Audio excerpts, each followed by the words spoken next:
नमस्कार साथियों, स्वागत आपका अभिनंदन आप ही के YouTube चैनल में। दोस्तों लगातार हिंदी की क्लासेज चल रही हैं, फटाफट चैनल को सब्सक्राइब कीजिए और फॉलो कीजिए। और आज का टॉपिक है दोस्तों, वाक्य के अर्थ के आधार पर कितने प्रकार के। थोड़ा सा मैं रिवाइज करा दूं। देखिए, वाक्य के भाग हैं 2, उद्देश्य और विधेय। दूसरा, वाक्य के तत्व हैं 6। तीसरा, वाक्य के उद्देश्य के आधार पर भाग हैं 2, एक है अल्पांग, एक है पूर्णांग। आज हम पढ़ रहे हैं और रचना के आधार पर वाक्य कितने प्रकार के, 3 प्रकार के। नंबर 1 सरल वाक्य, नंबर 2 संयुक्त वाक्य, नंबर 3 मिश्रित वाक्य। और आज का टॉपिक है अर्थ के आधार पर वाक्य कितने प्रकार के हैं, 8 प्रकार के। तो ये 2 टॉपिक में वीडियो में आपका सिलेबस पूरा कंप्लीट हो जाएगा। देखिए, अर्थ, वाक्य के हम अर्थ कितने तरीक़ों से लगा सकते हैं। जैसे आपने इंग्लिश में कभी पढ़ा होगा conditional sentence, exclamatory sentence, interrogative sentence, imperative sentence, negative sentence, assertive sentence. तो ये इंग्लिश में आपने पढ़े होंगे, लेकिन आज हिंदी में पढ़ेंगे। कैसे? सबसे पहला है विधानवाचक वाक्य, दूसरा है प्रश्नवाचक वाक्य, तीसरा है इच्छावाचक वाक्य, चौथा है निषेधात्मक वाक्य, पांचवा है संकेतवाचक वाक्य, छठा है विस्मयादिबोधक वाक्य। मैं नीचे से स्टार्ट कर सातवां है संदेहवाचक वाक्य और 8वां है आज्ञार्थक वाक्य। मैं नीचे से स्टार्ट कर रहा हूँ कि आपको किस तरीके से यहाँ पर पढ़ना है और एग्जाम में किस तरीके से इनमें से क्वेश्चन आते हैं। तो देखिए, आज्ञार्थक वाक्य का मतलब होता है जिस वाक्य में आपको आज्ञा दी गई हो, या आप यहाँ ऐसा महसूस कर रहे हैं कि मुझे सर ने ये इस चीज़ की आज्ञा दी है वाक्य पढ़ते समय, तो वो होगा दोस्तों आज्ञार्थक वाक्य। तो जिन वाक्यों में आज्ञा, आदेश, प्रार्थना, उपदेश आदि का ज्ञान हो तो वो है आज्ञार्थक वाक्य। जैसे कि मैं एग्जांपल देकर बताऊं, बाजार जाकर फल ले आओ, ये सेंटेंस है, लिख सकते हैं आप। बाजार जाकर फल ले आओ, बताइए क्या इसमें आपको आज्ञा नहीं दी जा रही? यस और नो? तो ये हो गया आज्ञार्थक वाक्य। दूसरा एग्जाम्पल में अगर आपको बोलूँ, बड़ों का सम्मान करो, बड़ों का सम्मान करो, तो ये भी तो आज्ञार्थक वाक्य है, आज्ञा दी जा रही है इसमें आपको। मैं तीसरा बोलूँ, मोहन तुम बैठकर पढ़ो, तो ये भी तो एक आज्ञा है। तीसरा है चुप बैठकर लिखो, ये भी तो एक आज्ञा है। कितने सारे मैंने एग्जाम्पल दिए। तो ये तो हो गया भैया आज्ञार्थक वाक्य। अब है संदेहवाचक वाक्य। संदेह आप करेंगे तो संदेह होगा। अब किसी सेंटेंस को आप पढ़ेंगे और आपको संदेह जैसा कुछ हो तो वही तो है संदेहवाचक वाक्य। आप एग्जाम्पल देखिए, जिन वाक्यों में संदेह प्रकट हो। शायद, एक तो शायद जब भी कहीं लग जाएगा तो समझो कि संदेह हो जाएगा, सीधी सी बात। इससे तो खैर क्या हूँ, जब शायद लग गया, शायद विजय की साइकिल ख़राब हो गई होगी, शायद विजय की साइकिल क्या हो गई, ख़राब हो गई होगी। तो इसमें तो कोई समझाना ही नहीं है आप तो दोस्तों, ये तो आपके समझ में आ भी रहा होगा भाई, शायद आ गया तो ये तो वैसे ही सर संदेहवाचक वाक्य बन गया। लेकिन अगर मैं तुम्हें ऐसे बोलूँ संदेहवाचक वाक्य में, ध्यान से समझना, वह आ रहा होगा, ये भी तो एक संदेह है। पर, पूरा सुनिए, वह आ रहा होगा पर हमें क्या मालूम, ऐसे भी तो बोलते हैं ना कभी कभी आप, हमें क्या मालूम। वह आ रहा होगा पर हमें क्या मालूम, इसमें लिख सकते हैं आप संदेहवाचक वाक्यों में। तो ये भी एक प्रकार का संदेह। हो सकता है आज बारिश होगी, हो सकता है राजेश आ जाएगा, हो सकता है कल क्लास नहीं होगी, हो सकता है आज क्लास हो रही है, होगी। तो ये जब भी आपको संदेह लगे वो संदेहवाचक वाक्य छांटना है। अब देखिए, विस्मयादिबोधक वाक्य बहुत ही आसान, बहुत ही सरल। जिन वाक्यों को पढ़कर आपको भाव आए, आपको ईर्ष्या भी आ सकती है, आपको गुस्सा भी आ सकता है, आपको हंसी भी आ सकती है, आपको दुख भी हो सकता है, मतलब जो भी भाव आपके मन में आए वही है विस्मयादिबोधक वाक्य। एक सेंटेंस है, उफ कितनी गर्मी है, भैया सेंटेंस है उफ कितनी गर्मी है। बताइए भाव आया या नहीं आया, यस और नो करके फटाफट बता दीजिए। विस्मयादिबोधक का मतलब ही होता है आश्चर्य। जब आपको आश्चर्य, घृणा, क्रोध, शोक आदि भाव आए, हाय उसके माता पिता दोनों ही चल बसे, हाय। इसकी पहचान ये होगी, उफ के बाद यहाँ पर देखिए, इसकी पहचान ये होगी, उफ से पहले ये साइन, ये है इसका साइन, ये कोष्टक में मैंने बंद कर दिया। ये जब भी कहीं लगा हुआ होगा, एक सीधा डंडा और उसके नीचे उल्टा आई, मतलब समझ जाइए विस्मयादिबोधक वाक्य। लेकिन कभी कभी एग्जामिनर इसको नहीं देता, ऐसे एक सेंटेंस देता, शाबाश तुमने बहुत अच्छा काम किया। तो शाबाश है तो एक विस्मयादिबोधक वाक्य ना, एक आश्चर्यता तो हो रही है ना, जैसे वाह कितना सुंदर दृश्य है, तो वाह, तो वाह से बाद ये जरूर लगेगा, उफ के बाद भी ये जरूर लगेगा। लेकिन कई बार ये नहीं आता, पर इसका मतलब ये नहीं है कि विस्मयादिबोधक वाक्य नहीं है। तो यानी कि जिसमें आप आश्चर्यता प्रकट करें, दुख भी प्रकट कर सकते हैं और सुख भी प्रकट कर सकते हैं। वाह तो दुख है, अच्छी ये भी एक प्रकार का आपकी भाव को प्रकट कर रहा है। खैर, पाँचवा नंबर का है संकेतवाचक वाक्य। जिन वाक्यों में एक क्रिया का होना दूसरी क्रिया पर निर्भर करता है।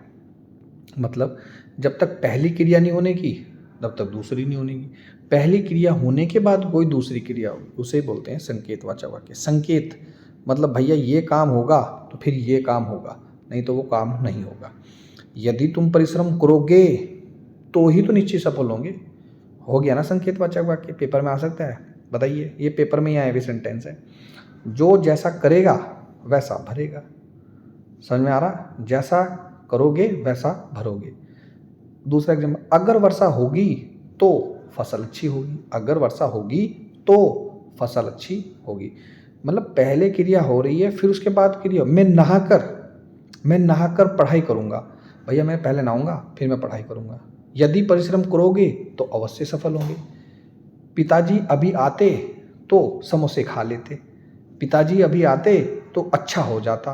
मतलब पहले क्रिया हो रही है, उसके बाद कोई दूसरी क्रिया हो रही है, संकेतवाचक वाक्य कहलाता है। निषेधात्मक वाक्य, मुझे नहीं लगता मुझे समझाने की इसमें आवश्यकता है।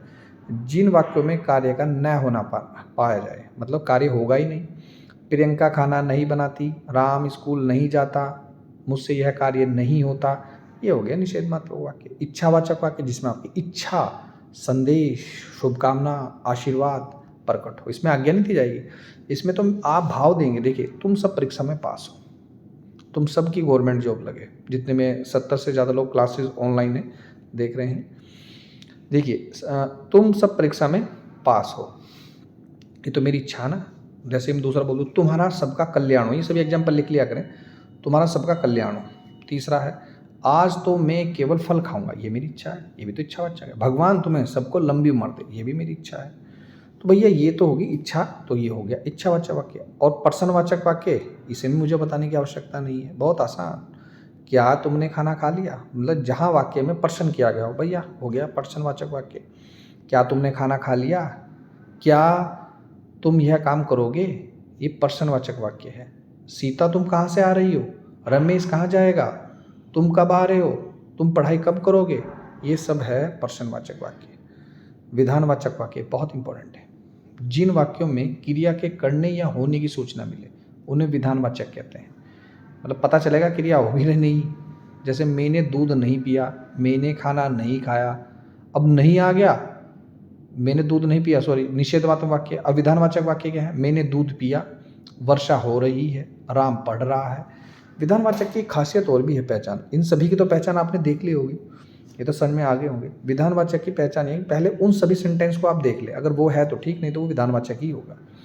इनमें एक और खासियत होती है विधानवाचक वाक्य की। विधान का मतलब होता है ईश्वर, जिसमें सदा सत्य बात की गई हो, ईश्वर ही बात की गई हो।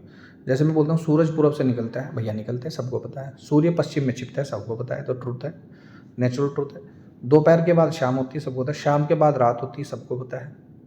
ठीक है, तो जिसमें नेचुरल बात कही गई हो। तो ये थे आपके दोस्तों अर्थ के आधार पर 8 प्रकार के वाक्य। आई होप कि आपकी समझ में आ गया होगा। जिसके समझ में नहीं आया, एक बार और वीडियो देख लीजिएगा। छोटा सा टॉपिक है, वाक्य और उपवाक्य में क्या डिफरेंस है सर। जहाँ वाक्य में, एक वाक्य में अनेक वाक्य होते हैं, वह एक प्रधान वाक्य हो, तथा शेष क्या होते हैं, उपवाक्य होते हैं। ठीक है, जैसे मोहन ने कहा मैं खेलूंगा, सुनते रहिए, अभी समझ में आ जाएगा।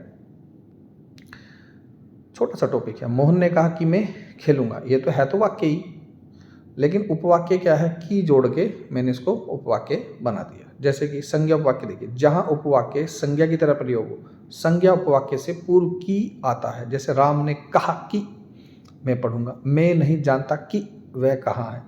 तो संज्ञा उपवाक्य से पहले अगर की का प्रयोग हुआ हो तो बस ये फैक्ट है। अभी ये एग्जाम वैसे नहीं आते, लेकिन फिर भी मैं थोड़ा एक्स्ट्रा ऑर्डिनरी पढ़ा रहा हूँ कि शायद फिर कभी काम आपके ये आ जाए। तो संज्ञा उपवाक्य आपने पढ़ लिए। और जो आश्रित उपवाक्य होते हैं, प्रधान उपवाक्य, देखिए इसमें आश्रित जरूर होगा। मैं जानता हूँ, आश्रित है ना, कि वह बहुत ईमानदार है। दूसरा है, उसका विचार है कि राम सच्चा आदमी है। रश्मि ने कहा कि उसके भाई पटना गया है। इन वाक्यों में क्या है, आश्रित वाक्य है। पहचान इनकी यही है कि इसमें की का प्रयोग जरूर हुआ होगा, तो संज्ञा उपवाक्य कहलाता है। ये ध्यान रखना, की का प्रयोग जरूर हुआ होगा। इसकी एक खास पहचान है, सिर्फ की। जहां भी आपने की देखा समझो संज्ञा उपवाक्य। नेक्स्ट पढ़ते हैं विशेषण उपवाक्य। दोस्तों, विशेषण उपवाक्य, जहां उपवाक्य विशेषण की तरह प्रयोग हो, उनसे पूर्व जो, जैसा, जितना इत्यादि शब्द का प्रयोग होता है। वह आदमी जो खासियत होगी, कल आया था, मतलब आदमी की खासियत है कि कौन सा आदमी है वो, जो कल आया था भाई। जैसे कि मैं एक और एग्जांपल दे दूं, मैंने एक व्यक्ति को देखा जो बहुत मोटा था। वे फल कहाँ हैं जिनको आप लाए थे, मतलब एक खासियत बता रहा है कि वही वाला। विशेषण का मतलब ही खासियत होता है। विशेषण की क्लास देख लीजिएगा, फिर इस टॉपिक को पढ़ लेना। और क्रिया विशेषण उपवाक्य, जहाँ वाक्य में क्रिया विशेष तरह की हो, जैसे जहाँ, इधर, उधर। जब पानी बरसता है तभी तो मेंढक बोलते हैं, तब आ गया ना। जब आए, जहाँ आए, इधर आए, उधर आए, समझ जाइए क्रिया विशेषण उपवाक्य, यानी कि क्रिया की विशेषता बताने वाला उपवाक्य। इसके द्वारा समय, स्थान, कारण, उद्देश्य, फल, अवस्था, समानता, मात्रा इत्यादि का में बोध होता है। एग्जाम्पल समझिए, यदि मैंने परिश्रम किया होता तो अवश्य सफल होता। बिल्कुल, ये है कि आपका क्रिया विशेषण वाक्य, क्रिया की खासियत है। यदि वह गरीब है तथापि ईमानदार है, देखिए जुड़ रहा ना। तो तथापि, यथा, जहाँ, जिधर, उधर, जितना, जैसा, जब, अगर, यदि, अगर किसी सेंटेंस में हो, क्रिया विशेषण उपवाक्य होंगे। तो खैर, ये हैं वाक्य पदबंध, संज्ञा पदबंध, वाक्य पदबंध। और पदबंध और वाक्य में अंतर भी आप देख लीजिएगा। ये कुछ पढ़ाने लायक चीज़ नहीं है, आप समझदार हैं, आप इनको पढ़ सकते हैं। फिर भी अगर आपको पढ़ना हो तो मैं इनको पढ़ा दूंगा। तो ये है पूरा वाक्य आपका कंप्लीटली हो गया, जितना आपके यूके ट्रिपल एससी और यूपीएससी के सिलेबस में। मिलता हूं दोस्तों नेक्स्ट वीडियो में। वीडियो देखने दोस्तों धन्यवाद। जय हिंद, जय भारत।